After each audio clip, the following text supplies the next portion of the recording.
Rate news செய்திகள். விழுப்புரம் மாவட்டம் திருக்கோயிலூர் தொகுதிக்கு உட்பட்ட அரகண்டநல்லூர் பகுதியில் சட்டமன்ற உறுப்பினரும் முன்னாள் அமைச்சருமான பொன்முடி ஆலோசனைப்படி தமிழக முதலமைச்சர் பிறந்தநாள் கொண்டாட்டம் நடைபெற்றது.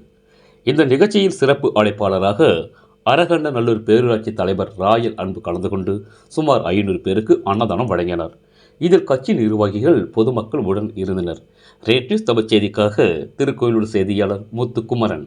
செய்திகளை உடனுக்குடன் தெரிந்து கொள்ள ரேட் நியூஸ் தமிழ் சேனலை சப்ஸ்கிரைப் செய்யவும்.